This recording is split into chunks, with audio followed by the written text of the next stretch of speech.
feel like this is some kind of a conspiracy in the basement of an old theater. Everybody's Italian, Catholic, Jewish, or atheist. Very happy to be here. So Yaron has the burden of proving the case that selfishness is a virtue, and we'll start his time now. Oh, and once Yaron starts, the voting is closed until we are told it is open again, which it will open at the end of the debate.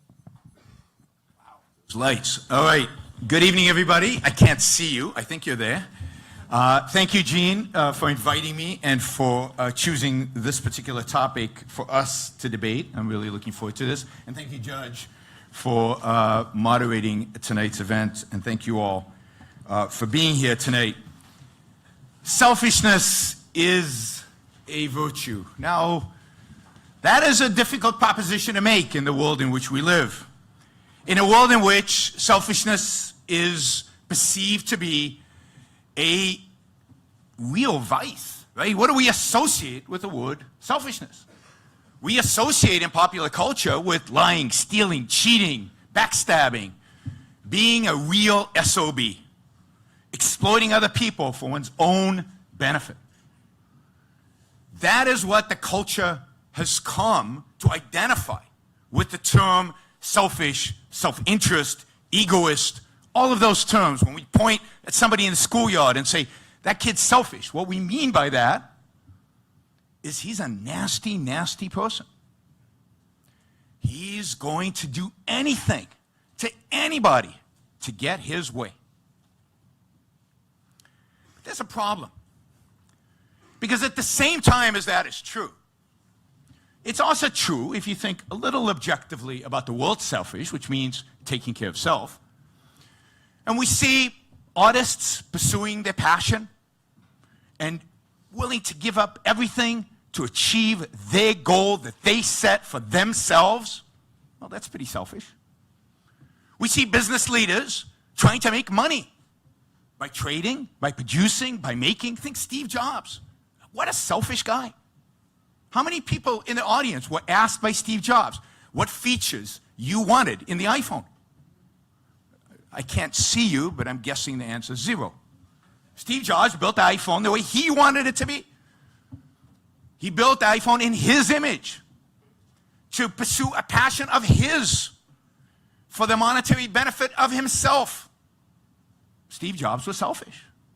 Every athlete out there, Michael Phelps, who worked tirelessly to become the greatest swimmer in history. For whom? For me? He cares that I enjoy watching swimming?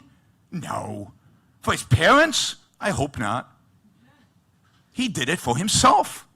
He was being selfish. So what's happened is that we have this term that has these mixed meanings inside of it. It has this idea of exploitation, of being mean, of being nasty, of being bad. And at the same time, it has all these positive things associated. Pursuing your values, pursuing your passion, trading, making, building. We call this a package deal. When you take one concept and you put two things inside of them, two things that ultimately are kind of contradictory. Because when you actually look at life, and when you have time to look at history and look at the people around you and look at who is successful and who fails, is lying, cheating, stealing, and being an SOB a successful strategy in life? Does it actually lead, other than in politics, does it actually lead to success and prosperity and happiness and living a full human life, flourishing as a human being? And the answer is no. If you actually look at the world around us, Bernie Madoff lands up in jail. But more than that, Bernie Madoff is miserable before he's caught. Not because he feels some innate guilt because he's lied and cheated and stealed, but because he has no self-esteem because he lied, stealed, and stealed, because he can't look his kids in the eye, because he can't have a conversation because something might slip out and they will discover that he lied, stole, and cheated. Of course, it was the kids who told the feds about him. You know, God forbid the SEC actually catches anybody who commits fraud. They're too busy monitoring Don and my 13 Ds and 13 Gs, right? So, no, it doesn't pay off. It's not in your self-interest to be the SOB in the schoolyard. Those people don't turn out well. They live horrible, miserable, pathetic lives. And this is, by the way, true of politicians. I've never met a happy politician. All you have to do is look at Bill Clinton or Hillary Clinton and see how miserable they are. They carry it on their faces. And I think this is true of most politicians. I met a lot of politicians. I've never met a happy politician. They all look miserable because they've achieved what they've achieved primarily through lying, cheating, some of them through stealing. But, right? Hey, have you ever wondered how these guys go into office poor and come out rich? I mean, it's just weird. $250,000 speaking fees at Goldman Sachs.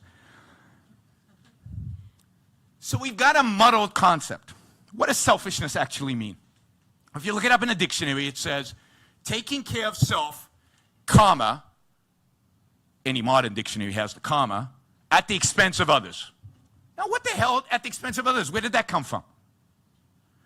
The only people with an incentive to add that at the expense of others are the people who want you not to be selfish, who want you to sacrifice, who want you to think always in terms of the public good and the public interest and the common.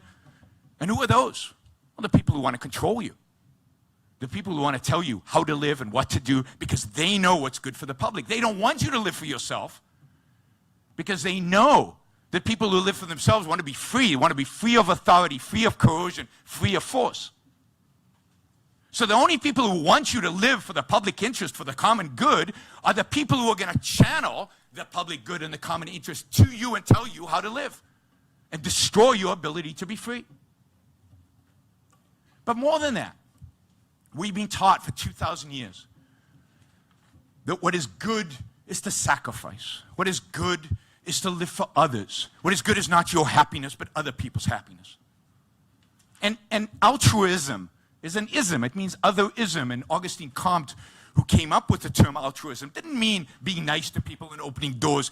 Even egoists open doors for people. I know that's a shock for you. No, Augustine Comte meant that altruism means living for the sake of others. Living for the sake of their happiness, living for the sake of their well-being. And the standard of your morality is how much you've sacrificed for the sake of other people. In other words, how much you have suffered for the sake of other people. Bill Gates makes $70 billion by changing the world and making people better off. I'm not going to explain the trader principle to this audience. I think you understand it. That the only way to become super rich is to benefit other people through trade. But he gets zero moral credit for that. Negative moral credit because he did make $70 billion in the process. But he leaves Microsoft and starts a charity. Oh, now he's a good guy. Not quite a saint. Now, I don't have any inroads with the Catholic Church. I'll have to ask the judge about this. But I suspect that to become a saint, Bill Gates will have to do what? Yeah, he'd have to give it all away, move in, live in a tent, and maybe show us a little bit of blood. Because that's what conventional morality suggests. It suggests that virtue equals suffering. Have you ever seen a painting in a museum of a saint with a smile on their face? No. Because that's not the point. The whole point is to suffer. It's not how much you benefit other people. If it was based on how much you benefit other people, Bill Gates would already be a saint. It's how much you suffer. And the question has to be asked, why? Why is other people's happiness more important than mine? Why should I live for some common good? I don't know any common. Why should I live for the public interest? I don't know the public. Why shouldn't I live? I've got one shot at this. This is the atheist in me coming out, right? I've got one shot at this. I've got one world in which to live. Why not make the most of my life in this world? Why not live the best, happiest, most flourishing, most successful, most engaging life that I can possibly live? And what does such a life require? Now this, I think, is what morality should really be studying. Morality should be the science that studies what virtues and values people should pursue in order to achieve their maximum potential, in order to live the best life that they can live. Now that would be an amazing project, a project started by Aristotle, continued by Ayn Rand. That is a project worth engaging in. What are those actions that we take that really lead, scientifically, to a good life? Because we're a biological entity. We have a particular nature. Some things hurt us. Some things are good for us. Just like some food is poison, other food is good for us. So certain actions that we take in our lives, certain virtues that we engage in are good for us, and others are bad for us. We have a particular nature. So let's try to focus on what is good for us and do that. And it turns out, and again, you don't need to be a nuclear scientist to figure this out. It turns out that what's good for us is not exploiting other people. It's not lying, cheating, and stealing. It's using that one thing, that one resource that we have that makes us human. All our values come from one place. All our values come from one activity. All of our values, spiritual as well as material. And that is the human mind, a reasoning capability. To be selfish means to be rational. It means to use reason. It means to think about your own life and how you can maximize your own well-being, your own capacity to flourish over a lifetime, long term, rationally. That's what virtue of selfishness really means. It means to think, to engage with the world, with your mind, to figure out the actions necessary and the values worth pursuing that will lead to a good, flourishing, successful life. At the end of the day, your happiness is the purpose. What other reason are we here for? If not, to live, to flourish, to be happy. And not the happiness that comes from a line of cocaine. The happiness that comes from living a good life, from producing, from creating, from building something, from making your life have meaning, having a purpose, having self-esteem. So selfishness is the only virtue, in a sense. It's the purpose of life, is your life. Make the most of it. Make the most of it by thinking, by reasoning, and by living. Thank you.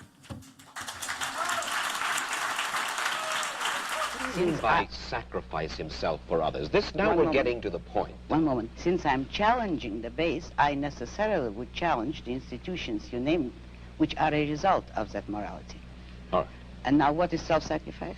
Yes, what is self-sacrifice? You say that you do not like the altruism by which we live. You like a certain kind of Ayn Randist selfishness. I would say that I don't like is too weak a word. I consider it evil. And self-sacrifice is the precept that man needs to serve others in order to justify his existence, that his moral duty is to serve others. That is what most people believe today. Well, yes, we're taught to feel concerned for our fellow man, to feel responsible for his welfare, to feel that we are, as religious people might put it, children under God and responsible one for the other. Now, why do you rebel? What's wrong with this philosophy? But that is what, in fact, makes man a sacrificial animal. That man must work for others, concern himself with others, or be responsible for them. That is the role of a sacrificial object. I say that man is entitled to his own happiness and that he must achieve it himself, but that he cannot demand that others give up their lives to make him happy. And nor should he wish to sacrifice himself for the happiness of others. I hold that man should have self-esteem.